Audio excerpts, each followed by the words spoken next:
It's officially snowing in the Shire.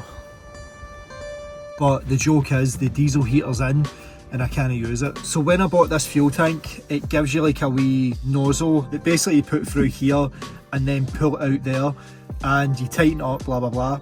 But the problem is that this is leaking, so I don't want to have anxiety every time I try and fill the thing. So I've had to buy another fuel tank. I can still use the same fuel pump and stuff, but what I've bought, and I think this is it here, it came to do, basically mount the fuel line on top of it, and I think I would just feel a lot better with that rather than have it coming out the bottom of here. The other thing I'm upgrading is the ducting because it's solid and it's just horrible. So the new one came and we can extend it to where we need it to go, but just look how easy that is to bend, and it just feels a lot more premium as well, if I'm being honest. So we'll get that to install, and the next thing I'm going to upgrade is, because I'm going to wire the lights, the diesel heater and the fridge to the fuse box, I want to make sure that when I plug the power into the Bluetti, I don't want everything to be live, so I've bought rocker switches. So I just need to find a place for where we're going to put it in the van, and we'll get these connected up to the fridge, the lights and the diesel heater. As I said before when I built the bed, all these slats came from an old bed and they're extremely heavy. Because the Bluetti weighs about 16 kilograms, I want to try and bring the weight down as much as possible. The roof basket on the roof is going as well. It was bought so that I could store the spare wheel on it because there's nowhere to put it in the traditional place that you put it, and I've managed to get a roof box off a gum tree. It's the perfect size. It's only about 7 inches longer than the roof basket, but that's fine, and it's narrower than the roof basket, and I'm planning on putting the wheel inside there. And when I got the roof basket, it was a toss up between that and a roof box, but I wasn't paying like £300 for a roof box. The main thing I want to do though is get the wood changed, get the new ducting in, get a place for the fuse box and get the new roof box on the roof. Because it's the start of the year, I would rather get all of this done and then we can just go and enjoy trips, we can go and work, we can go and do music and no worry about it all. Let's get cracking. So the plan is I'm going to take all the bottom 3 off, and I'm just wondering whether to leave this top one on because it does act as like a part of the bed structure because it holds the bed. So the bed sits on this lip and then sits on that lip, but I'm just deciding whether to keep that or whether I just get rid of it as well.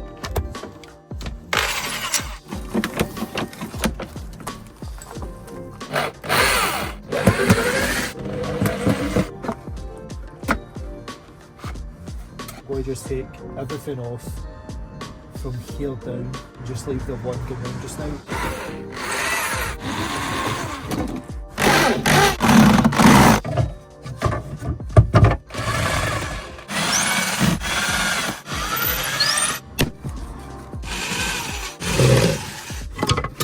This is kind of the benefit about building your own camper van. Not only do you have the knowledge of how everything get put together, you've also got the experience and the confidence to do it again.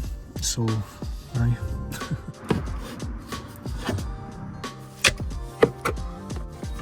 In a nutshell, we're going to get plywood and then ply in there. So we'll ply this and then stick the new wood on it.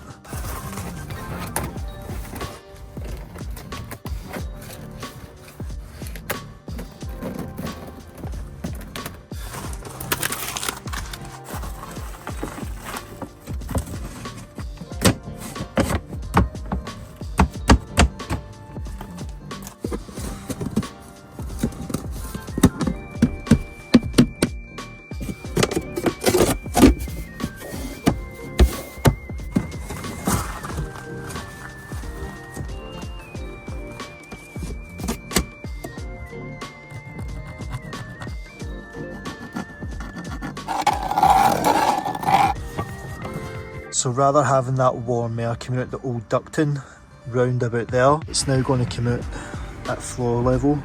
So basically getting the feet nice and warm. That's all the plywood cut, and as you can see it's getting quite dark now and the snow is still falling, so I'm going to call that a night. But what I'm going to do is take the plywood off, take it inside and give it a bit of paint. What I'll do as well is I'll cut the holes in the plywood for these to go in. So guys, just to cut into the video, I want to discuss something that I've been seeing in the news a lot lately, and that is camper vans, motorhomes getting stolen. And it has got me thinking about Dobby, because even though Dobby's just a feet Doblo, you know, he's not a big sprinter, he's not a crafter, and even though he isn't any of those, he's still a camper. It does make it attractive to steal. Fortunately from the outside you can't tell that he is a camper. However, thanks to today's sponsor, Vanlife, they've now given me a wee bit of added security for the van that I never had. Vanlife kindly reached out and asked me if I'd like to review their car steering wheel brake pedal lock, and to be honest, I never had anything in the van, so I was only too happy to do it. And again, all reviews that I do on this channel, as long as it's a useful item for the van, then I'll review it. Let's just clear something up now. If somebody wants to break into your van, it's no different to breaking into a house. They're going to get in. There's windows everywhere. In terms of stealing it, dare I say, any thief with half a brain will know what they're doing. So this should hopefully slow them down. What do we get in the box? Manual. And that's the unit there. You get wee grippers as well. I'm guessing that's just to protect the steering wheel from getting scuffed up.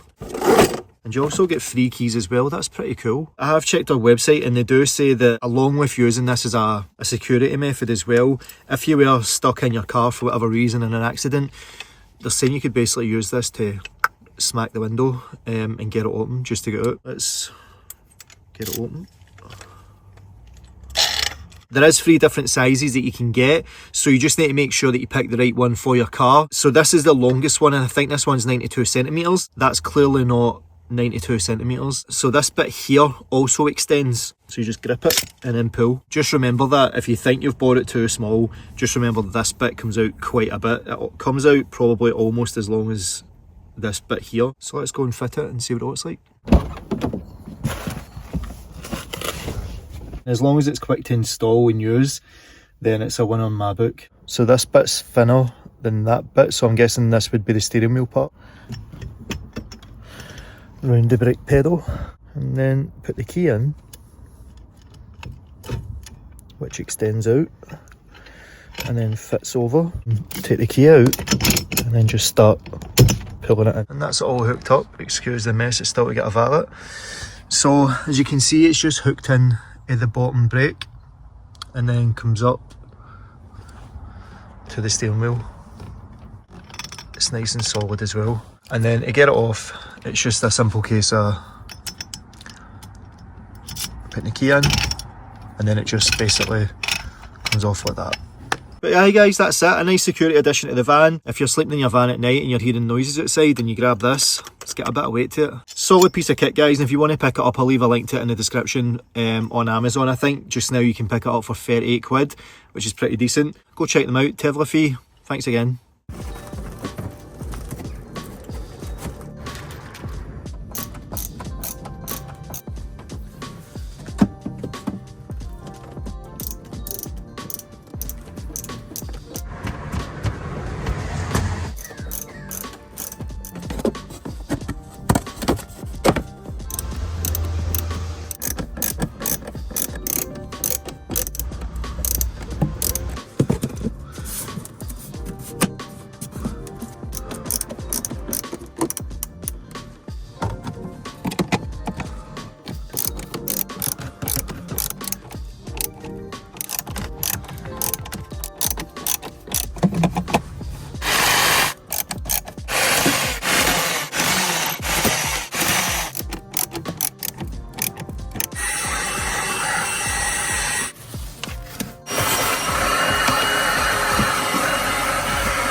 So that's the new ducting in. This stuff's so much better, so I recommend if you get this diesel heater or any diesel heater, change it to this stuff. I'll leave this stuff in the description. Plenty of room for the chair and stuff.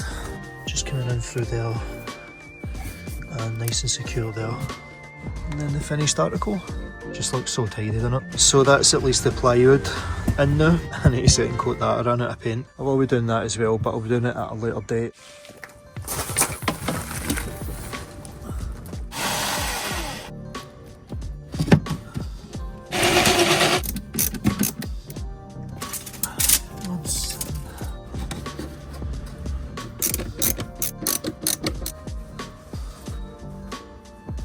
Instead of putting it like that, I'm going to attempt to bring it up and over this. Let's see if we can do it.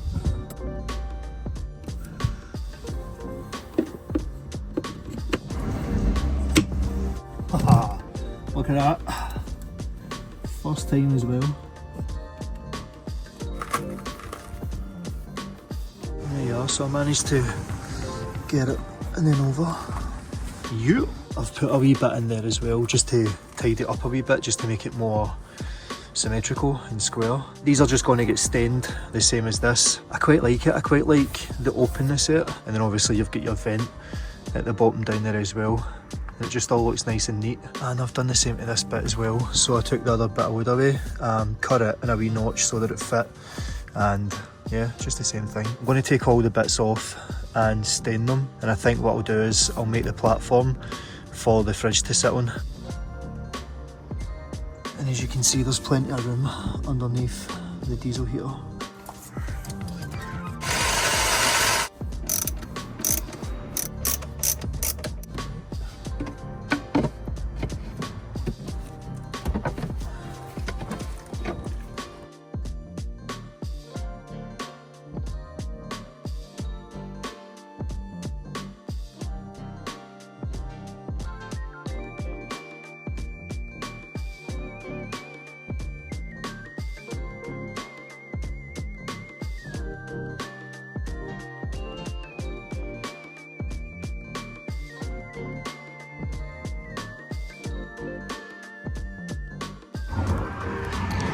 There you are, the new wee platform for the fridge to sit on, and it is easily removable as well, just so I can get to the diesel heater and the fuel tank. It just sits on the wee lip there, and that's just supported on this bit of plastic, but nice and solid. And I put this on it as well just to give it a bit of weatherproofing if it rains and stuff. Which was a good one.